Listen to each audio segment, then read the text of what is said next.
परमेश्वर की आवाज को कैसे सुने? अब परमेश्वर की आवाज को सुनना बहुत हमारे जीवन में महत्वपूर्ण है, क्योंकि आपके जीवन का सफलता का राज इसी में है। ये कोई रहस्य नहीं है, ये जाना माना कुंजी है, चाबी है आपकी सफलता का। अगर आप मसीह हैं और परमेश्वर के आवाज को नहीं सुनते हैं, तब आप एक असफल मसीही हैं। आप परमेश्वर के आवाज को सुने बिना सफल मसीह नहीं हो सकते। अब एक बात है, एक सवाल, क्या हर एक लोग परमेश्वर की आवाज को सुन सकते हैं? बिल्कुल, जी हां।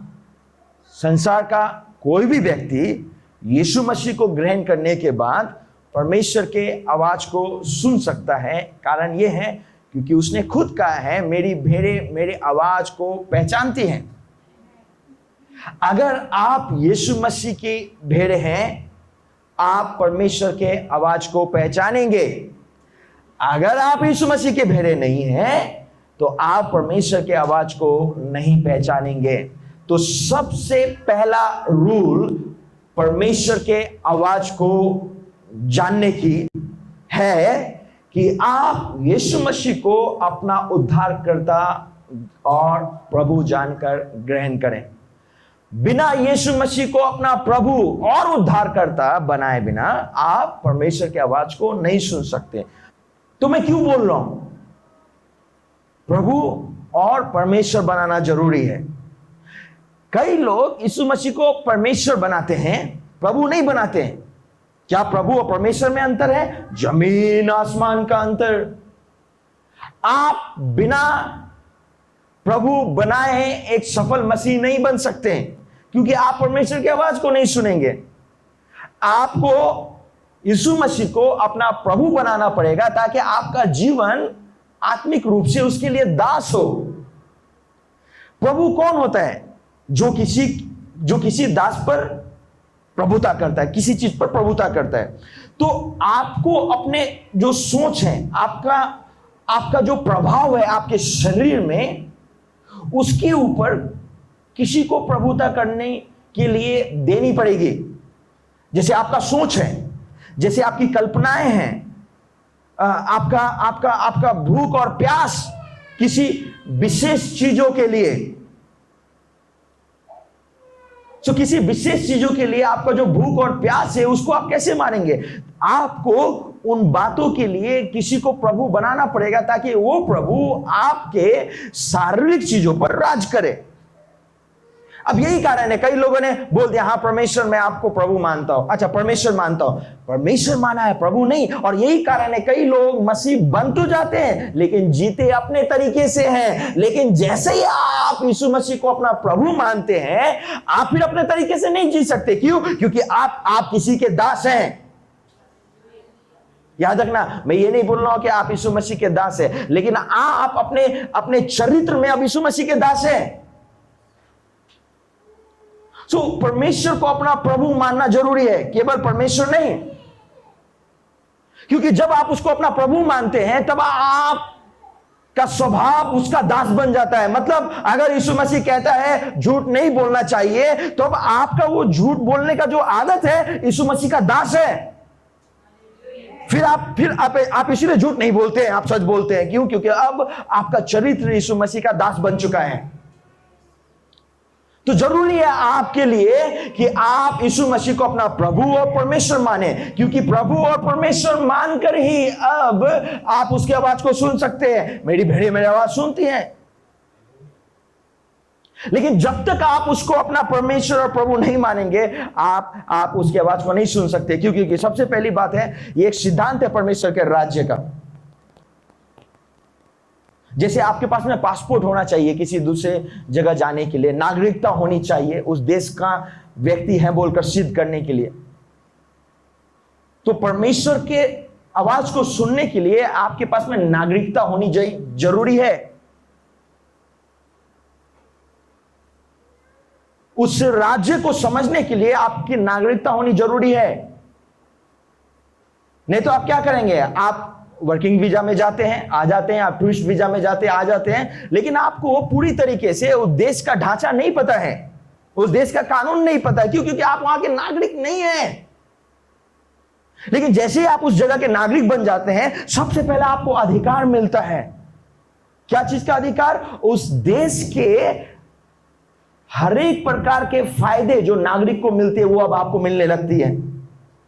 सो परमेश्वर के राज्य का सिद्धांत है कि जब तक आपके पास में परमेश्वर के राज्य में जाने का नागरिकता आपको प्राप्त नहीं हुआ है, पासपोर्ट आपके पास में नहीं है, you can not go there. और वहां पर जाने का सर्टिफिकेट एक ही जन दे सकता है आपको, यीशु मसीह। बिना यीशु मसीह के आप उधर नहीं जा सकते हैं। बिना परमेश्वर के आप, बिना यीशु मसीह के आप परमेश्वर के पास नहीं जा सकते। कारण यह है क्योंकि परमेश्वर ने उसी को द्वार ठहराया है। तो सबसे पहला चरण है, अगर आप आवाज सुनना चाहते हैं, परमेश्वर के पुत्र को ग्रहण करें। क्या मैं परमेश्वर के आवाज को बिल्कुल साफ साफ सुनूंगा? जी हां, जितने मेरे बुलाए गए हैं मेरे आवाज को जानती हैं। तो वो अगर आप बुलाए गए हैं तो आप जानेंगे। अब समस्या ये है, देखो कई लोग परमेश्वर के वचन को या परमेश्वर की आवाज को नहीं सुन पाते हैं कान से। समस्या है, वही समस्या का समाधान आज हम परमेश्वर के वचन से करेंगे। ठीक है, मेरे साथ निकाले आप यूहन्ना 6 उसके 63। यूहन्ना 6 और 63 में लिखा है, आत्मा तो जीवनदायक है, शरीर से कुछ लाभ नहीं। आत्मा तो जीवनदायक है, शरीर से कुछ लाभ नहीं। जो बातें मैं तुमसे कहता हूं वो आत्मा है और जीवन भी है। सो परमेश्वर का वचन जीवन है। परमेश्वर की बातें आपके लिए जीवन है। और क्योंकि परमेश्वर की बातें जीवन है और आत्मा है, तो यही तरीका है सबसे पहला परमेश्वर की आवाज को सुनने की, परमेश्वर का वचन। कहे मेरे साथ में, परमेश्वर के आवाज को सुनने का सबसे पहला तरीका परमेश्वर का वचन है। ओके, तो उसका सबसे पहला और प्राइमरी तरीका है उसका वचन।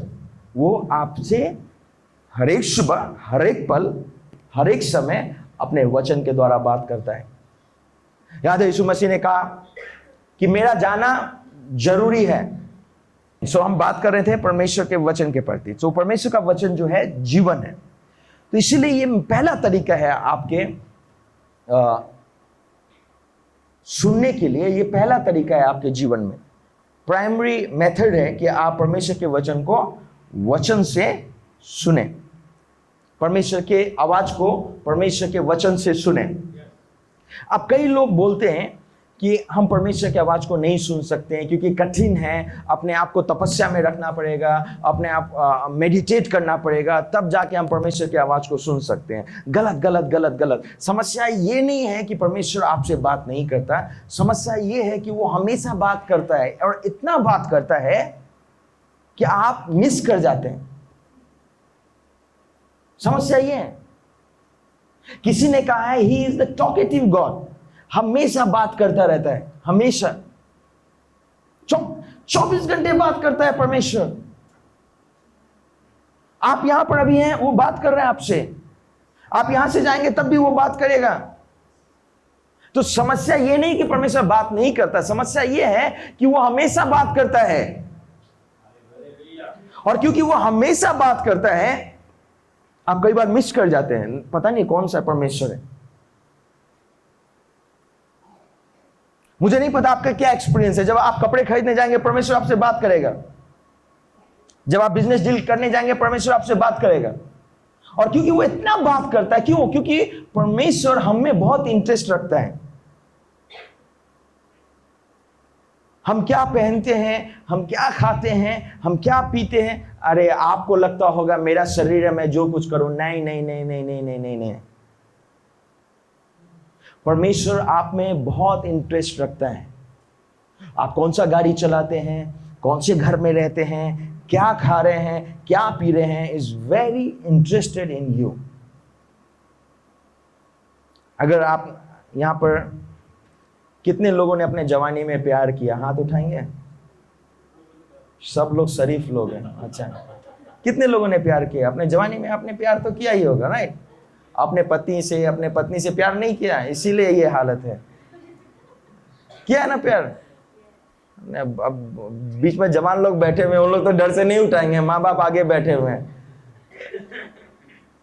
लेकिन जब आप प्यार करते हैं तो आपको पता होता है ना आपके गर्लफ्रेंड को, बॉयफ्रेंड को क्या पसंद है, आपके पत्नी को क्या पसंद है, आपके पति को क्या पसंद है।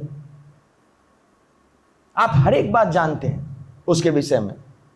सो परमेश्वर आपके विषय में हर एक बात जानता है। क्यों? क्योंकि उसने आपसे प्यार किया है। वो आपकी हर एक बातों के विषय में जानता है। और ये पता नहीं आपका क्या अनुभव है, लेकिन यही कारण है कि अगर आपको कुछ विशेष चीज पसंद है और आप परमेश्वर से प्रार्थना करते हैं तो वचन में लिखा वो तेरी मनोरथों को पूरा करेगा। कैसे पता है मनोरथ को? मनोरथ तो केवल आपको पता रहता है, आप क्या चाहते हैं, और परमेश्वर वो पूरा करता है। क्यों? क्योंकि परमेश्वर को पता है आपको क्या पसंद है। लेकिन समझो, परमेश्वर को पता है क्या पसंद है, लोगों को पता नहीं चलेगा। और जब परमेश्वर जब देगा ना आपको, तो आपको आनंद आएगा। परमेश्वर ने दिया है आपको, क्योंकि परमेश्वर को पता है, वो आप में बहुत रुचि रखता है, तो वो चाहता है आपको बताने के लिए। इसीलिए कारण है, जब आप जाते हैं ना, कई बार आप कंफ्यूज हैं कौन सा टाइल्स लिया जाए, आपको पता ही नहीं है कौन सा टाइल्स लिया जाए। तो उस समय क्या है, अगर आप शांत होकर परमेश्वर से पूछेंगे ना, परमेश्वर आपको टाइल्स का कलर बताएगा, कौन सा टाइल्स लगाना है घर में। लेकिन दुख की बात यह है, हम में से बहुत सारे मसीह लोग खुद डिसीजन लेंगे और बाद में फंस जाएंगे, तो पास्टर जी को एक ऐसा लेटर देंगे, पास्टर जी प्रार्थना कर दीजिए, ऐसा ऐसा हो गया।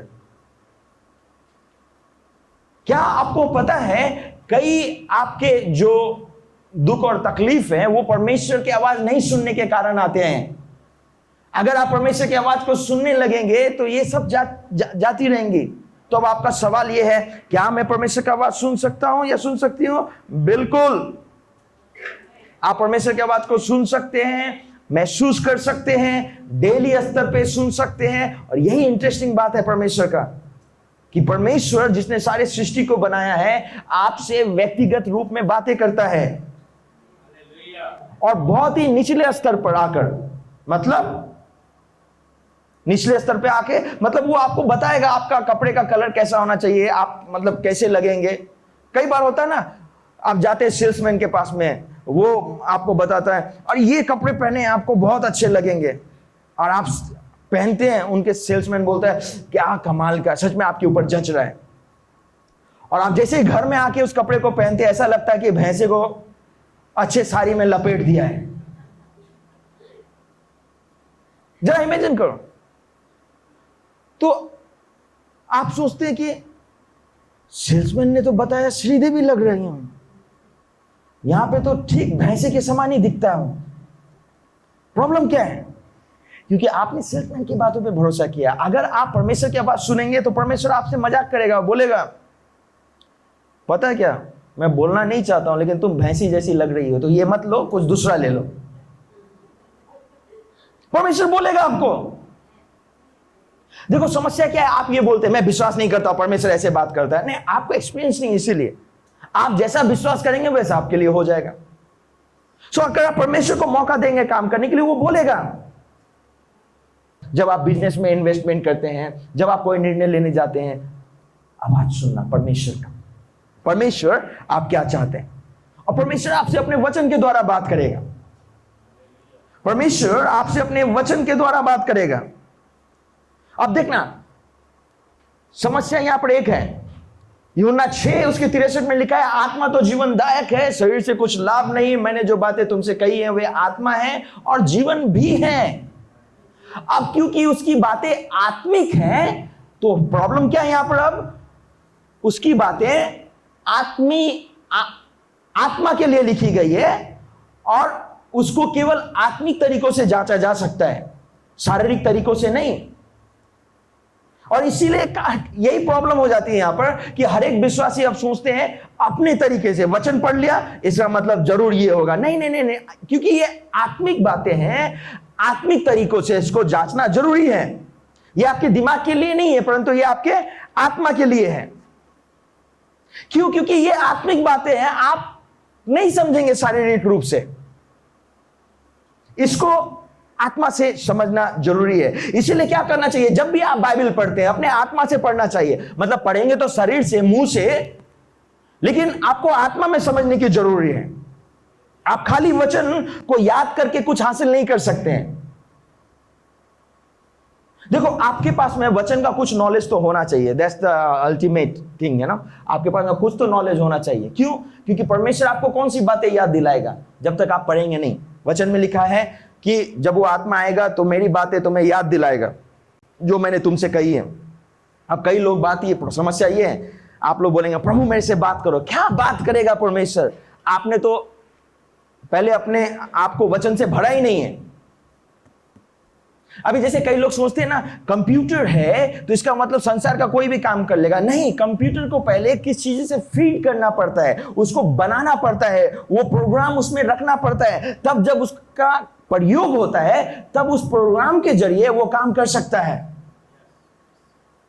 ठीक वैसे ही अगर आपको परमेश्वर का आवाज सुनना है तो पहले फीड करना पड़ेगा अपने आप को उसके वचन से, उसके सिस्टम से।